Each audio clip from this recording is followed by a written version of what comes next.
Welcome to the New Earth Entrepreneurs Podcast, where innovation meets sustainability. Building a better tomorrow today. We interview changemakers and visionary leaders redefining success for the planet. Here you'll find inspiring stories and solutions that matter. Welcome to the New Earth Entrepreneurs.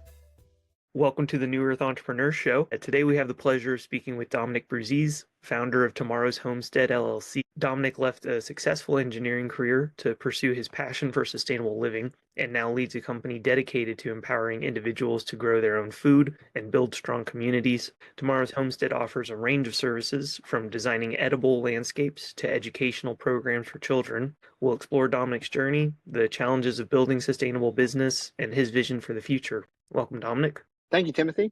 Absolutely. Glad to have you here. I'm eager to learn more about Tomorrow's Homestead and your mission to empower people through sustainable living. To start in kind of an overview and mission, you transitioned from an engineering career to start Tomorrow's Homestead. What inspired this significant change, and how has your background influenced your approach to sustainable living? That's an important question. For me, it was my children. So I've got a 6-year-old and an 8-year-old. And once I became parents, it just became very salient, the responsibility. And then you start to look at, as an engineer, like what can I control and what can I not control? You know, in so much as you live in a world and you participate in the world, you don't have control over it, but you can influence it. I guess I just saw a path where I would work as an engineer and trade my time for money. And I would have I could control these certain things for my children, but ultimately, they're interacting with the world that is outside of your control. And I thought that continuing down the path of engineering would be less of a way that I could, support their growth. And instead, I thought, I'm summarizing here because this is maybe 4 or 5 years of transformative, introspection. The only answer is you have to engage in the community. You have to build community. You have to meet your neighbor.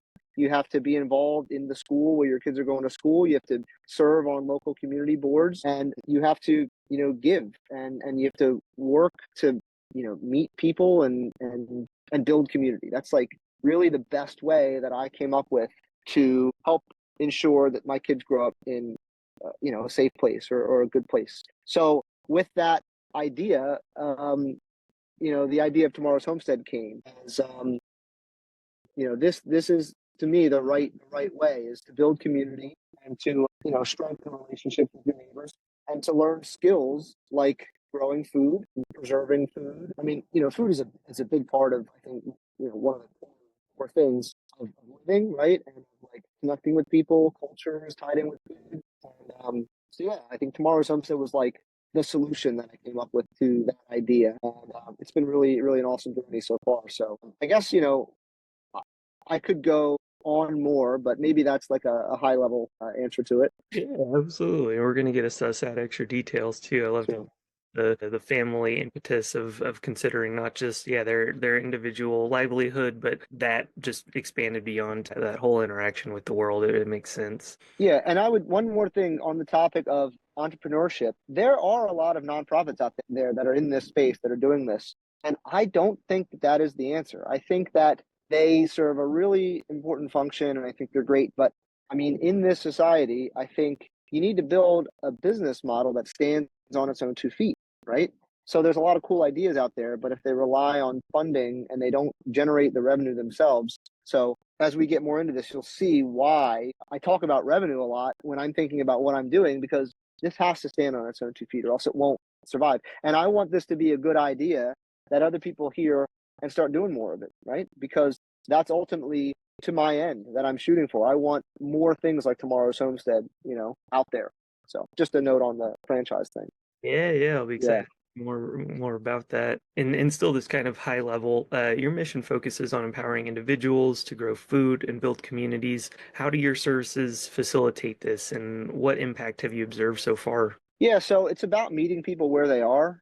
So I have a lot of different services. I break it down into like design, install, and maintenance, because you got some people who, they're not growing food for themselves because they don't have the time to go out there and tend their garden, right? They just need some help keeping up with the weeds, but they know what they want, and they have a lot of energy for it, but they don't have a lot of time. So That's one way. Another way is somebody's got the time, but they don't have the knowledge, or maybe they have some knowledge and they're just not sure how to start. So that would be design and install, right?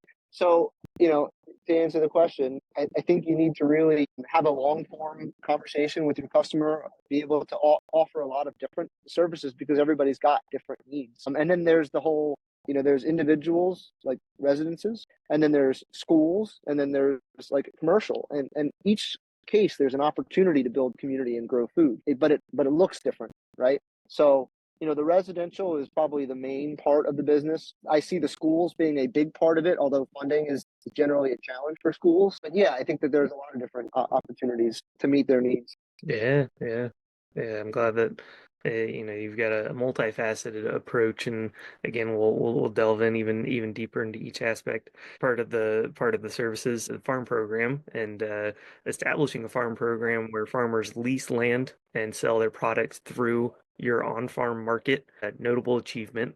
How has this initiative evolved, and what benefits has it brought to the community? Yeah. So maybe to answer that question, what benefits has the farm program afforded, and like how has that evolved? I'll first answer, where that came from. So Tomorrow's Homestead started primarily as a foodscaping company, and foodscaping is like a buzzword that we're trying to, get out there. It's edible landscaping. It's replacing your yard with food production, because after thinking about this a lot, I just kind of concluded that people are too busy to go to a place and to go sign up for a class. They want you to come to them, right? So that was like the main idea. But along with that, I've just always been interested in land access and land ownership. And personally, I've wanted to own land. And I have a rental property, and we've had good success with that. And we were in the market thinking about buying another one when a farm went up for sale nearby us, and it was 18 and a half acres of land, and there was a house on the property, and an apartment, and a barn, and a garage. There's all this stuff. I saw it as an opportunity. Tomorrow's Homestead didn't buy that per se. It rents the land on the farm, but this is kind of the idea here. Sorry, it's getting windy here. The idea that, well, let me back up here, actually. I'm biting off too big of a piece. All right, well, let me explain something to you, okay? And then I think there's something I want to say, but I'm having trouble saying it because it's not really a part of Tomorrow's Homestead. All right, let's just try to answer the question. What benefit does the farm program offer, and how has that evolved? I just feel like we're missing the context of where the farm is in this whole thing. You know what I mean? So okay, let me just take another whack at it. Okay, so Tomorrow's Homestead has its main focus is foodscaping, and that's about going to where the people are and farming in their place. Okay, but the other side of producing food and building community is the inverse of that, where you have a place that's not where people live, and you're producing food and you're bringing community to them. So farm is like the other side of what the foodscaping division is. It's like the inverse. So we had an opportunity to rent some land. Well, we didn't rent the land. Tomorrow's Homestead rents the land from me, from another company that I created. Right? But that's an important detail, I guess. But there's more to explain to unpack that. So let's just leave it there. So yeah, on the farm, we basically have 10 or 11 acres that farmers can come and rent land. They can rent like half an acre or 1 acre, and the cost for them to rent only that much land is much less than if they were to have to buy that land. Okay? Now, by me, it's $100,000 to $200,000 to buy a piece of land with just land, right?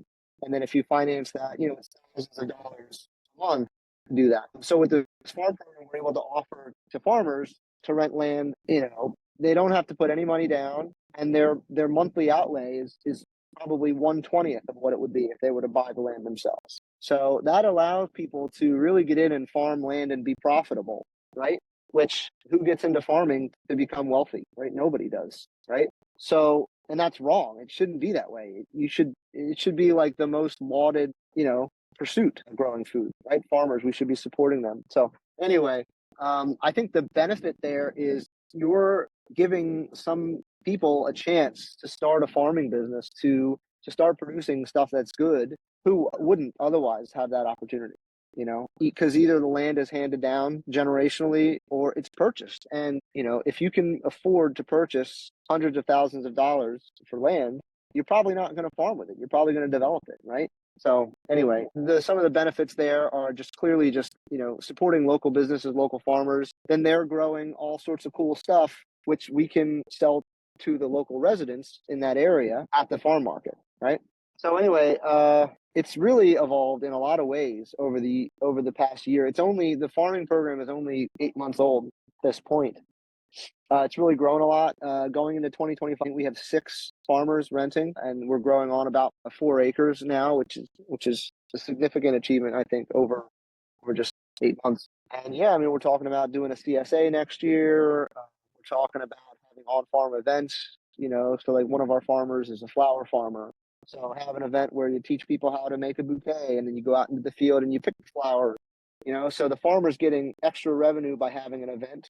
Local people are getting a really cool insight and education. We're supporting local business. So it's like many, many wins, which is super cool. The challenge for me as the business owner is being profitable, right? And again, I told you that the whole reason I'm doing this is to enable these farmers to run their business. The price has to be low. And so how do you pay for a mortgage on a 18-acre property in an area where it's $200,000 an acre, right?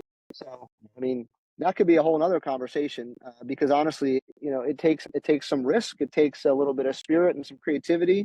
But so far, I think we're doing it. And if I can prove this out, I'm going to try to buy more farms and do this more. And this is like hyper local stuff. And it's slowing and stopping the development. I don't know if you have that bad where you are, but like where we are, like every year, like there's just farms that are just disappearing and being replaced by houses, So I'm not tracking it myself, but it's very likely, very probable that it is happening. We deal with a lot of real estate development in the area where I live, so lots of land acquisition. So I can only imagine that's happening, and amazing. I love to hear that concept and this project, the principles that you're putting into place, allowing people to get access to farmland and really start to utilize farmland that's not always as accessible through those purchasing options. Just having that ability to rent, I think that's amazing. And you've done collaborations with local Montessori schools to implement gardens. Oh, I'm not sure if I'll know this word, apiaries.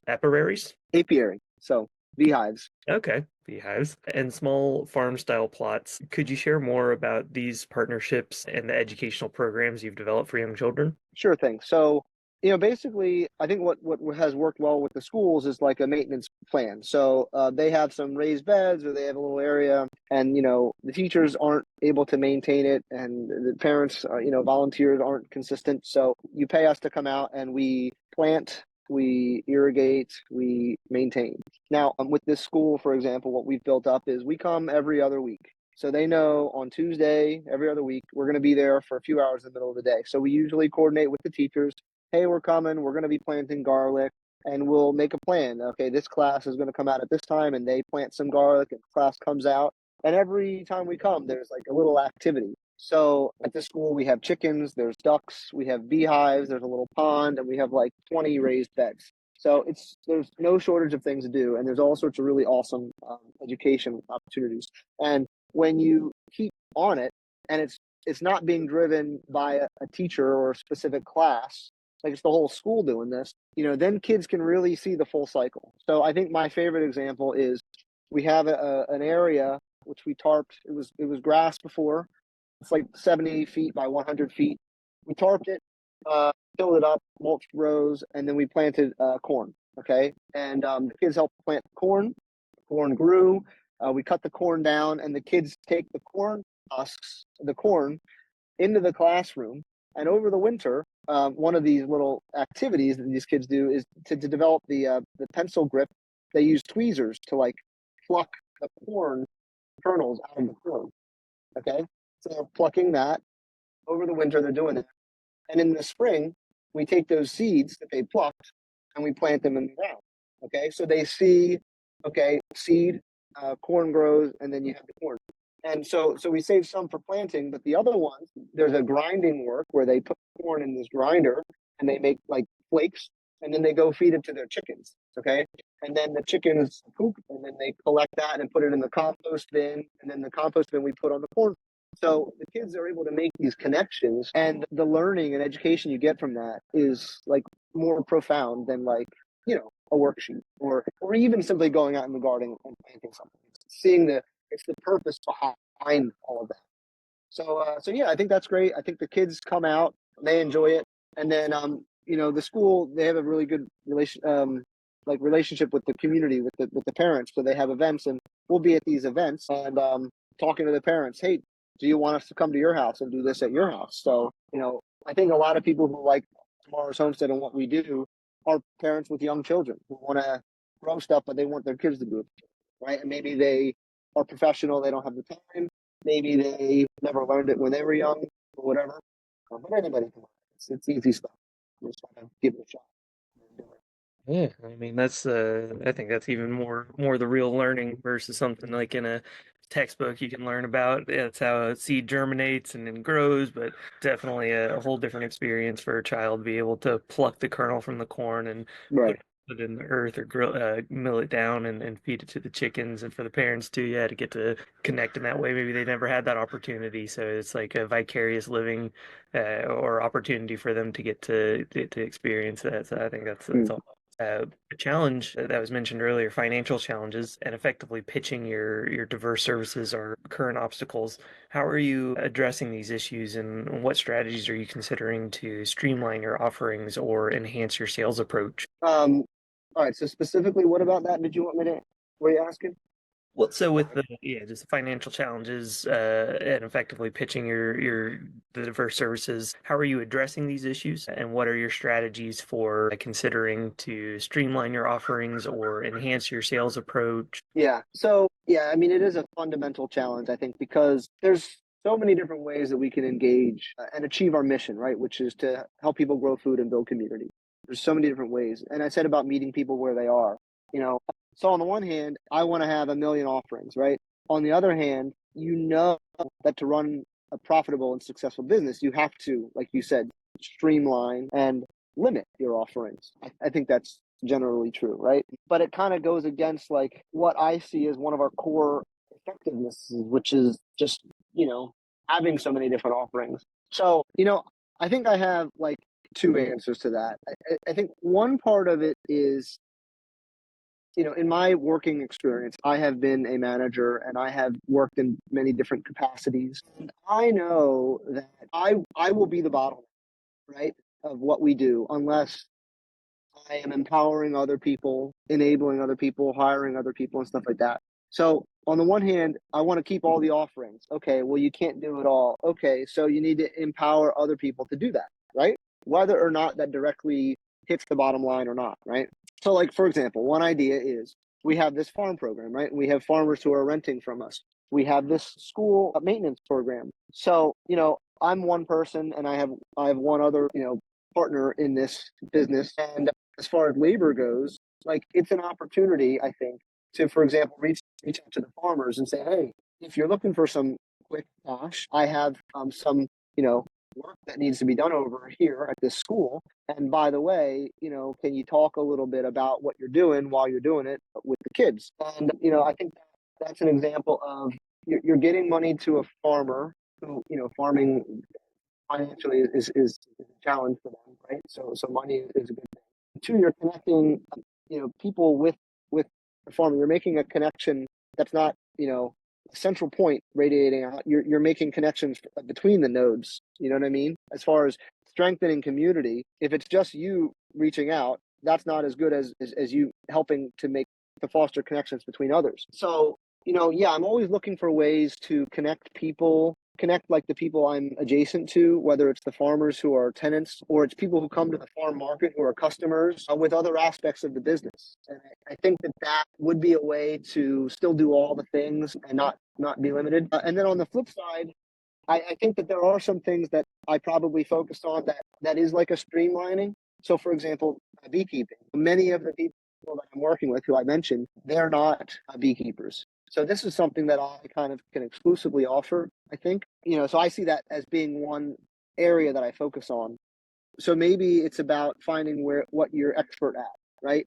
And pushing on that, as far as streamlining, but still representing the whole of foodscaping and homesteading. Yeah, I think you're hitting on what I think a lot of entrepreneurs will struggle with at some point, finding out, how to approach the diversity of offerings, how to decide what it is that they want to either double down on or continue to try to find out new adaptations, like you're talking about, having to empower other people to take that on themselves and become more independent nodes and cross collaborative nodes. Right. Yeah, I think you're just really speaking to a very kind of common set of challenges that come about in entrepreneurship. And looking forward, you mentioned about in our pre-questionnaire, aiming to double your business every year for the next 5 years, with the goal to reach more people and encourage community engagement. Other than what you mentioned, what steps are you taking to achieve this growth?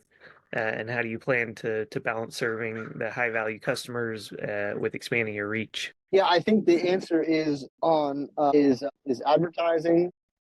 That's one key thing. I think that when you're starting off as an entrepreneur and you're small, I think people are like cautious about spending money. But I think there's certain things that you really got to spend money on. I think advertising is an important one, and doing it. Obviously, you want to be efficient.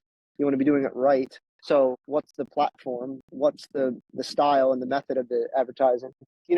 The other thing of it is, I think, is building up a really solid core first round of people that I'm bringing in. The first round of people that I'm hiring, I'm focusing pretty exclusively on their soft skills. So I'm saying in my job advertisements, like I don't care if you know how to garden or not. I need you to be down for hard work.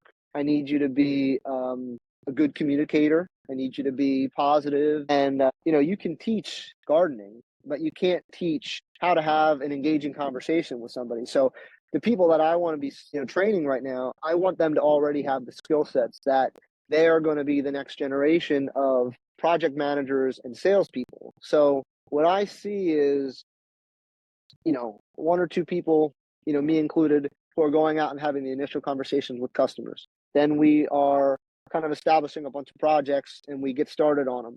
And then the people who are actually doing the work, there may be project managers other than myself, but those project managers, they're the ones who are at the customer's house. They are doing the work, and they're the ones who are developing the relationship with the customer. And so, our sales arm is basically coinciding with our project management, with our maintenance staff.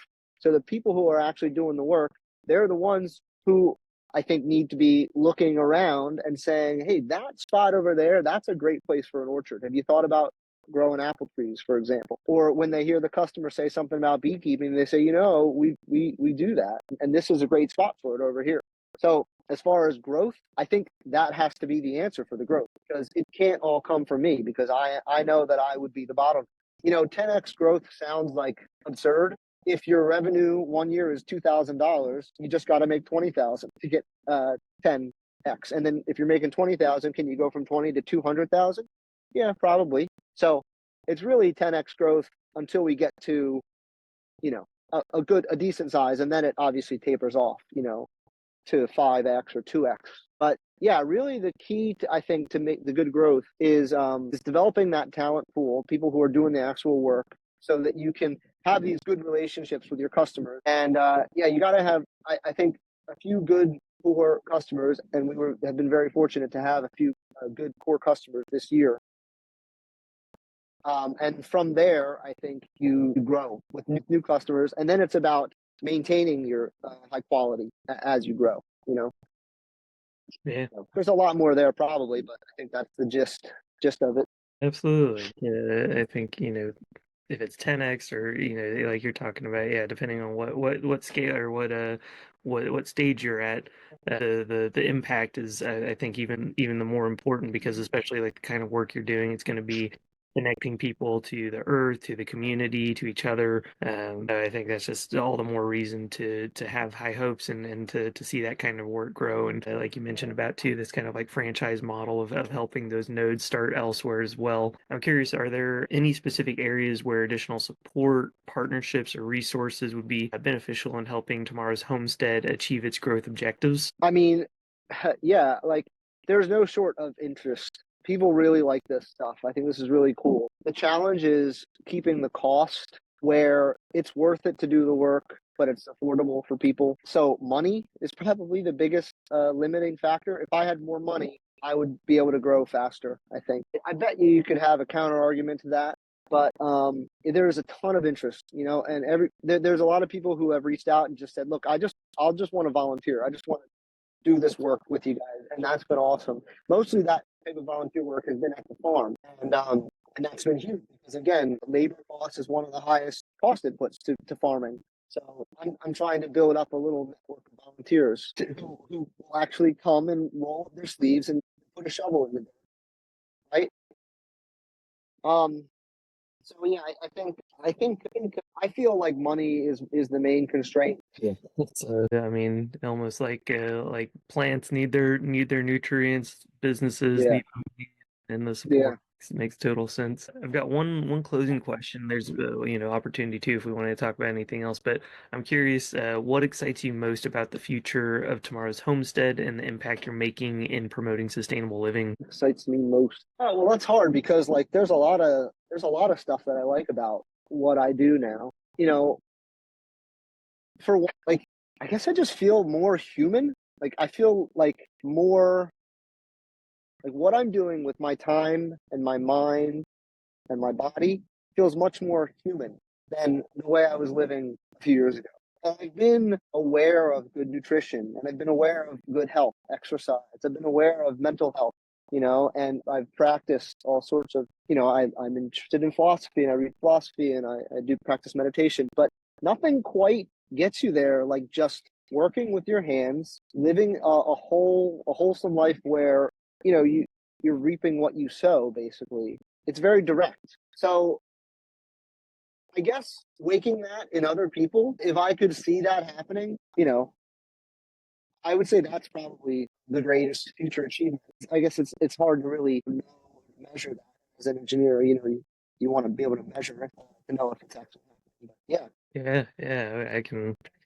Yeah, I can almost imagine. I in my life don't necessarily get my hands in the dirt all that often, although uh, hopefully will be more so. I've got some projects that I've got kind of as like longer term visions of being more land-based projects that I'd like to be involved with personally. I think it's just important for yeah to be a healthy human. I think it's so important that we're spending time in some way more directly related to the products and the processes that are creating the things that we're consuming day to day, whether it's food or furniture, even, where are these materials coming from? Are they just off in the distance somewhere out of our sight, or do we have the awareness of like, oh no, this furniture came from those trees over there that were cut down and brought over. That's food, the clothing, the whatever materials we're using. So more and more so, I hope to see that, to be part of that. And I think the work that you're doing is great.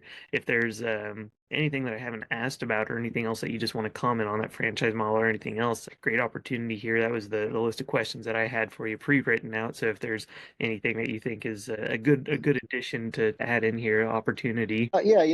I guess if anybody listening to this is interested in getting involved with this stuff, there's a great community of foodscapers. The foodscaper is there's like a annual conference where people who like-minded or they're starting the business or they've had the business for a little while. Um, it's a virtual conference that's pretty convenient. It's called the Foodscaper Network of Foodscapers. If you're listening to this and you want to find a foodscaper near you, the Foodscaper also has like a directory, so you can type in your state and you can find who's there. So that's kind of a cool thing. Um, yeah, I would also add this for people who are on the consumer side of this. I think that out there's a lot of mistrust. And when you go out there and you do something yourself, you learn a lot and then you can understand. So I guess that preamble is I'll take an example. Eggs.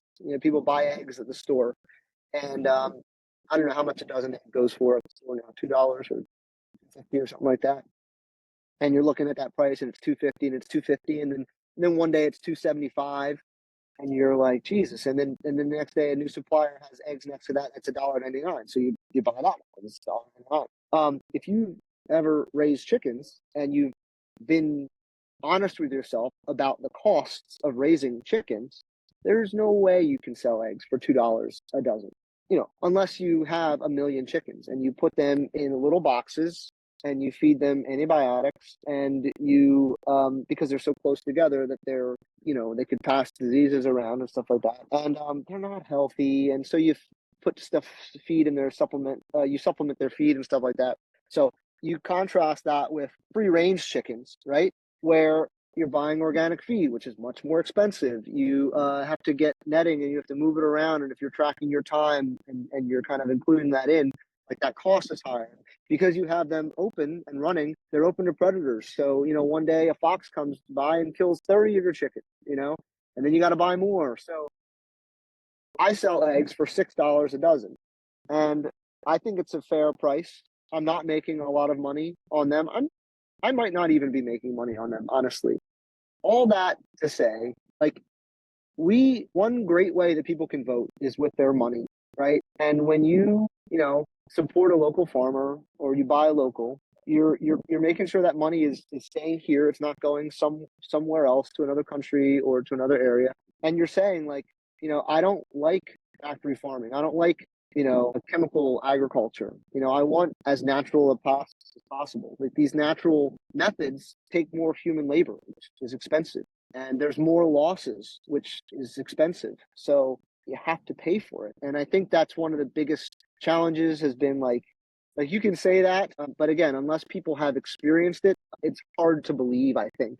Yeah. So, and that also ties into, like, the services that we provide, because I'm not a mow and blow, like, landscaping company. I'm educating. We're taking the time. We're thoughtful. We're planning, and we're putting together resources, and we're doing, I think, high value work. So maybe without ranting too much, just that idea about the price that you pay for food and the goods that you're getting. Yeah, again, without getting too existential, like, you get what you pay for.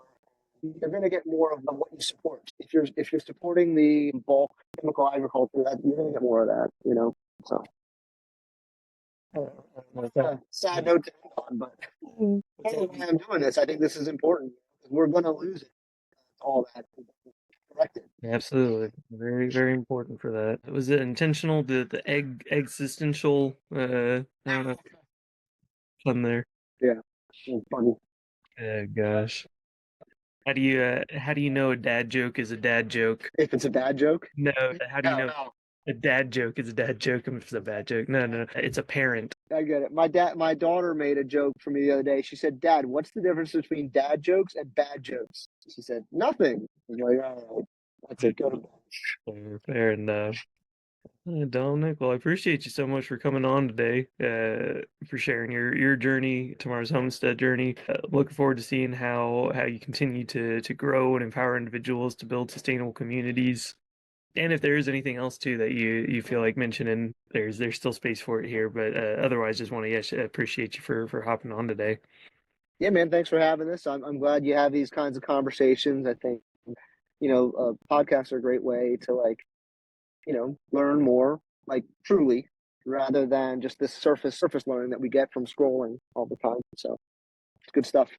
Yeah, it is, and I hope all the more so that we can continue to build the network of projects, of companies, people that I'm very curious as I consider how I want to invest my time and energy, just like what kinds of tools will be able to help facilitate connection and both the awareness, but also the collaboration, so that way people can not just learn about, but find out how to participate. And so, yeah, I appreciate you plugging in your information, and hopefully that enters into this whole community and more people can start engaging with it, and yeah, really have it come to life versus just something that they become educated by, although that's very important as well. You're right. Yeah.